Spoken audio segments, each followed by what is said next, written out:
Good evening from the farmer's garden. I'm one of the farmers and I'm out here to give the calves their bottles now. The calves are still taking bottles twice a day. We tried to add that third one in and they're just not interested in it at all.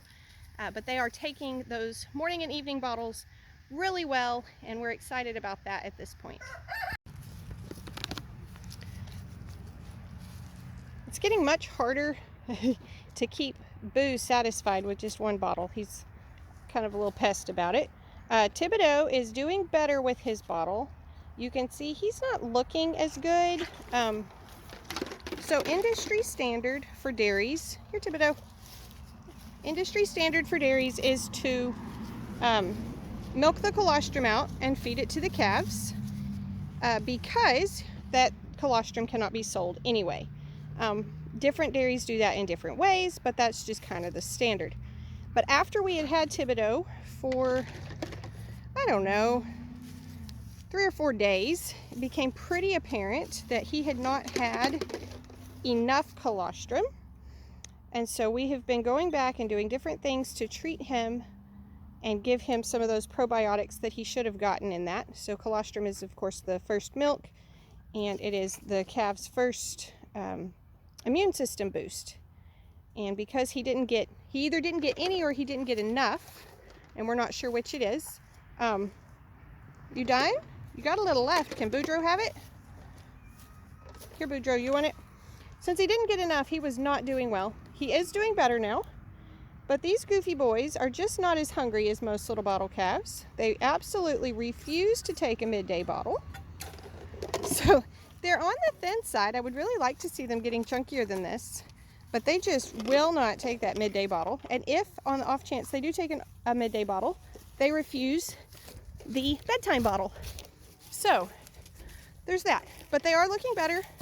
Thibodeau obviously is looking much rougher. His coat is rough. He's super thin.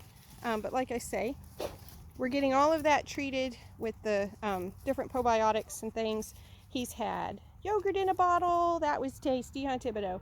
And he's also had some probiotic gel, which has been helpful, as well as some colostrum, just a little bit from my in-laws had a cow that they had milked colostrum from, and so we had some of that to give him and some colostrum gel. But they definitely like to follow after me for the bottles. So these guys have been here for 2 weeks tomorrow, and so that makes Thibodeau roughly 3 weeks old and Boudreaux just a little bit over 2 weeks. But they're getting much better at following me. In fact, I can't even get away from them to get a good shot at them. Thibodeau is playing more now, doing much better. Oh, there's still a cough. And we did get their tags in their ears the other day. I did not do a video of tagging because our 7-year-old, Skeeter, is very interested in being a rancher when he grows up. So we prioritized teaching him how to tag over doing the video. I couldn't do both. I'm gonna see if Tibby will stand still and let me show you his tag. Again, with the little knee headlock. Come back here. All right, so the tags, and I'll have to show you the tagging gun in a minute. All right, so hopefully I can show you this. I've got him in my little knee headlock here, but he's still not happy, and he is getting stronger, which is a good thing, but it makes it harder for me to show you this. So the thing about the tags is mostly the placement of them. So in the ear, there are 2 veins, and I'm not sure if I can show them and hold him at the same time, but there are some rather large veins in there. And you want to go between those top 2 veins when you do the tag. And it's just a stud on the back side and the tag in the front. And I'll show you the tagging gun in a minute. But mainly I was trying to show you those 2 veins. But it's very hard to hold him and hold a phone in a video. All right, I'm going to see if I can show y'all how the tag gun works. I told you that you're going to look for those 2 biggest veins on the top of the calf's ear. And you want to go in between it. So this is the tag gun. So it's got a little place for the stud and a place to clamp in the tag. So this is the stud. It's got the sharp bit on there, and it's going to go right there. And then we have the tag. Now we bought pre-numbered tags. Actually, these were some that we already had. So we have pre-numbered tags. If you are going to write your own brand or number or name or whatever on there, They do make special pens. A Sharpie tends to not last very well. It needs to be a good quality paint pen, and you'll want to write it large and clear, and you'll want to go over it usually 3 to 4 times, depending on how long you want that tag to last. If it's for a calf, you might not need it to last as long. If it's for a cow and you need to be able to read it for several years, you'll want to go over it a good many times so that it's nice and dark. These pre-printed ones, it's kind of embossed in there and it's printed with a different color, so it's easy to see.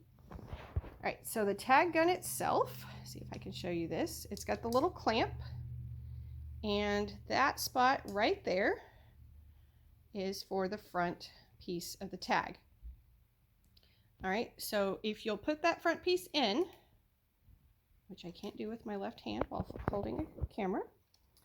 Let's see. Get that front piece in like that, and that will make the tag facing out. And so you're going to put this to the back side of the calf's ear. This goes on the back side, this goes on the front side. Line it up between those 2 veins, and then you squeeze them together and they'll snap. Now, we did discover the other day that our tag gun needs a little bit of work. It was not wanting to release good, so hopefully when I do this, it actually releases like it's supposed to. Our poor babies, we had to like pry the thing back off their ear because it's a little bit rusty. Not the stud. The actual mechanisms are just a little bit sticky. All right, so you're just going to put that in the calf's ear and press. All right, so now you can see that that stud is in there, and it did stick on me, so give me just a second. All right, so once you get it off, you can see that there's still quite a bit of space in there, and this could actually slide out more. It can slide out to this black bit here. I don't know if I can do it with one hand. But ideally, the tag is in their ear loose enough that it can kind of swivel and spin. Those first few days, it'll be pretty stiff in there. They might kind of hold their head funny or shake it around some, scratch at it with their feet, because it does feel weird in there. But once they get used to it, that's in there, it's loose, and it moves around. And you can see that stud bit is in there. You cannot reuse these. I could not get that apart.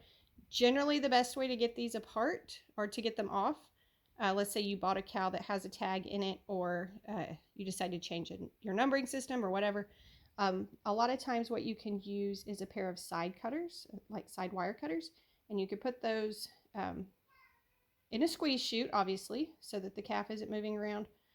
Or if it's still a small calf, you could put it on the ground. But you can use that to cut that off, because these ideally do not pull back apart. Occasionally you'll have one break, but not very often.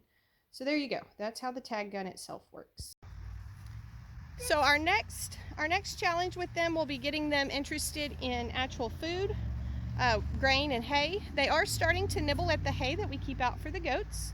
That's in a hay bag, so it's hanging up. It's kind of a cool thing, and so they mess with it, mouth at it. Grain is, some bottle calves take to it immediately. You just dump it in the trough and they're like, ooh, what's this? And they'll eat it. And some of them are harder. So far, these two have been on the tricky side, mostly because they can't get to the trough because the goats are in the way. So they've been a little bit harder. But we need them to start eating that hay and grain at this point so that they can really begin to put on the weight, and their rumens can get to work and all of those things that they're doing. You want to say hi, Kylie?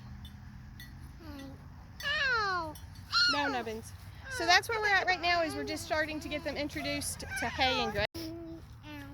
The other fun part right now is getting them to exercise. So after I give them the bottle, I usually try to get them to follow me around some. I've already put the bottles down, and they know that this time, so they might not follow. Boudreaux, Thibodeau, come on. Come on. A lot of times they'll run and skip with me. But like I say, once the bottles are down, they're like, nope, she doesn't know. She doesn't have what we want. We're not doing it. There you go, Tibby. Yeah, that's what we want to see right there. And the more they're up and moving around, the better they'll. So there's our disorganized and crazy update on the calves. I hope that you enjoyed visiting with them for a little bit. I hope you are learning stuff from our YouTube channel. That's the goal here. Be sure and tell your friends about us, and come back when you can stay longer.